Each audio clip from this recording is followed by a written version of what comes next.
Hi, this is TCTV News. I'm Leslie Myrick. And I'm Avon Milton. And here's your news. Good. A search and rescue team on Monday found a body of a missing hot air balloonist who had crashed in Georgia 3 days earlier.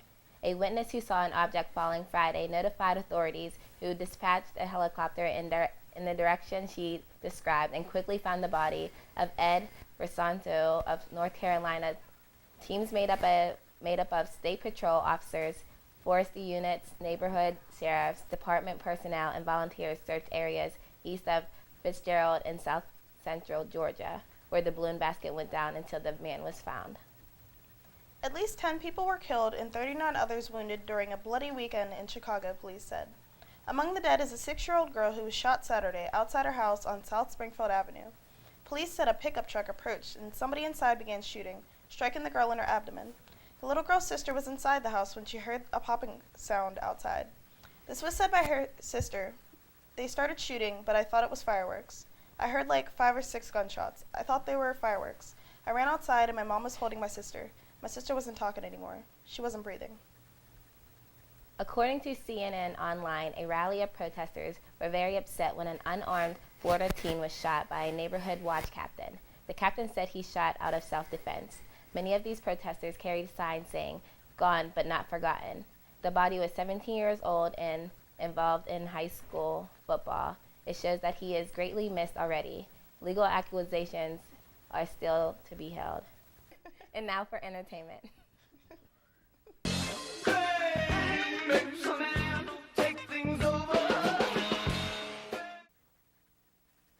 Thanks, Avon. I'm Jordan Lang with your entertainment news.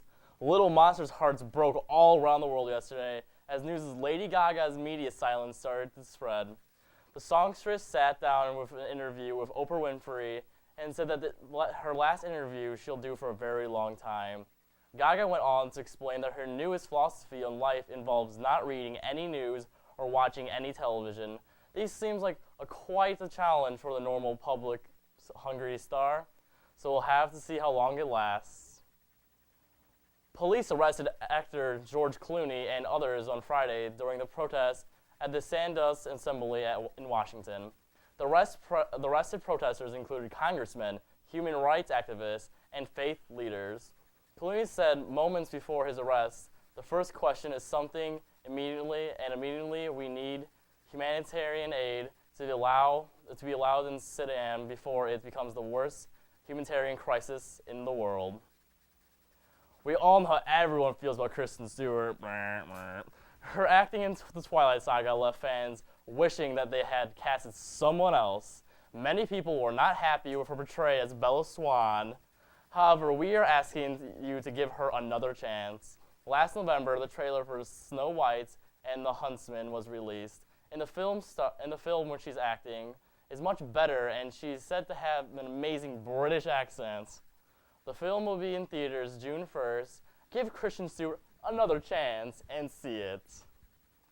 With less than a week away from the premiere of The Hunger Games, oh yeah, people are buzzing about more than ever, especially now that Taylor Swift debuted another song from the soundtrack called Eyes Open.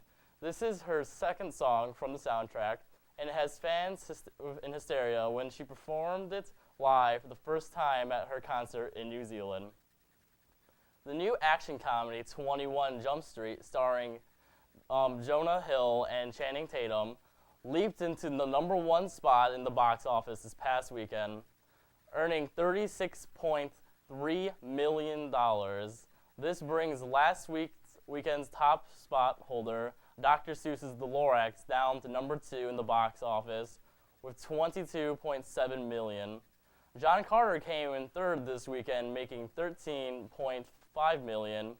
In the fourth is Warner Brothers' Project X with a measly $4 million. Now take it away, guys.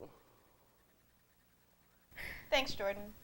A dozen people were involved in a brawl at Big Pat's, a local bar on Sharpsburg, PA, on St. Patrick's Day.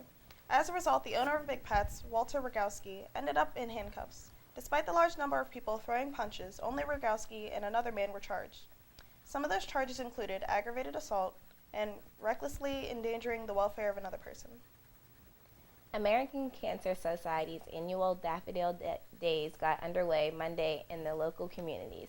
This is the 39th annual daffodil event that has brought thousands of flowers to locals throughout businesses, churches, restaurants, grocery stores, and places of medical care and various others. They are available by the bunch or by the vase.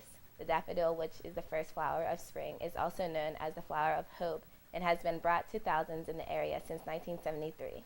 The American Cancer Society has been committed to saving lives and ending suffering from cancer for nearly a century. All proceeds will go to the American Cancer Society. To learn more, visit cancer.org. And now to the sports with Superman Sorrell.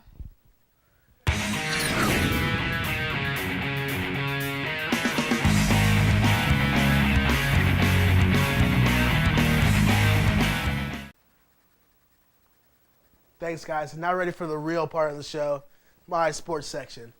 Now, breaking news. Hines Ward has just recently retired after a press conference on Tuesday. He decided to retire as a Steeler, so goodbye, Hines Ward. Nobody will miss you. The Denver Broncos have won the Peyton Manning sweepstakes, leading the most highly coveted free agent quarterback in NFL history. The Broncos are working on final negotiations with Manning. Reported Monday, a deal that has parameters of 5 years, $95 million. Can the Ohio Bobcats pull off another upset like Lehigh did over the prestigious Duke Blue Devils in the first round of the NCAA tournament? On Friday, the 13th seed Bobcats take on the number 1 seed Kansas Jayhawks, hoping to get the victory. Tip-off will be 7:47 Eastern Time, the Edward Jones Dome in St. Louis. Thiel College football starts the 2012 spring ball season March 19th. The Tomcats are entering spring ball feeling very positive about the upcoming season after finishing 2011 season on a low note.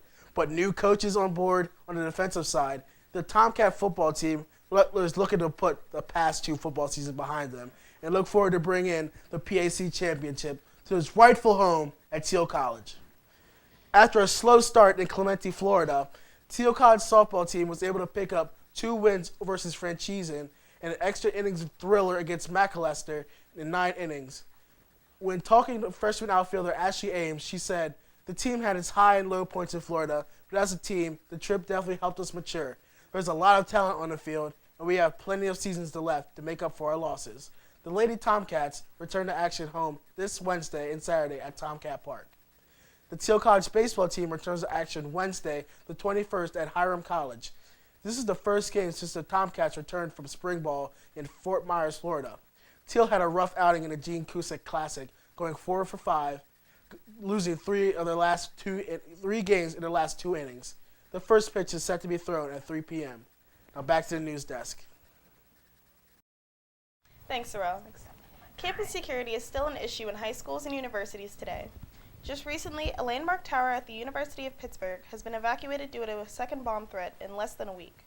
The first one was on Wednesday of last week, and the second was on Monday, March 19th. Pitt spokesman John Fidel says the university started the evacuation of the 42-story building around 10:30 a.m. Monday. He says he doesn't know how the threat was received, but the police are still responding to the building with bomb-sniffing dogs. This is becoming a big problem among our society today. Next weekend is the extremely popular and legendary New York City trip held by Student Activities Board. Sign-up started Monday, March 19th in the Student Life office.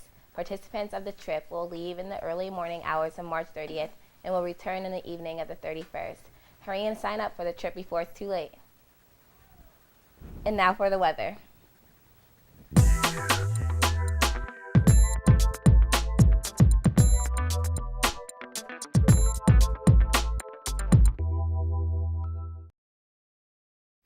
It's me, Shayla, the real part of the show, not Sorrell. It's warming up here, and so we can expect for short shorts to come out, tank tops and everything. It's going to be 80 degrees out here. I'm praying for it. Now, here in Greenville, it's 77 degrees. I'm thinking tomorrow we're going to reach 80. We'll see at the end. And now for our radar, it's looking real clear all over. No rain, no snow. It's finally spring. Our highs, it is 79 in Youngstown, then 78 in Pittsburgh, just 70s all over, maybe an 80 here or there, but is looking good. And our lows, it is upper 50s. Going to be nice and comfortable. Keep the window open at night. So, and now for our 7-day forecast, it is up. There's our 80 right there. And it's going to be, oh, looks like there's showers coming. Sorry, can't help that one, but it's going to be looking good, and maybe the sun will come back out. And I'm Shayla with the weather. Thanks, Shayla. You're awesome. Doctors at the University of Virginia have successfully performed surgery on Sultan Kosin, the tallest man in the world. Standing at 8 feet and 3 inches, the 30-year-old male began undergoing surgery on his pituitary gland that was causing excess growth hormones and gigantism. Now that his growth has stopped, Sultan can move on with his life without worrying about outgrowing his own skin. I want to meet him. He's like 2 of us. It's awesome. All right, thanks for watching. This is TCTV News. I'm Leslie Myrick. And I'm Avon Milton. Have a good evening.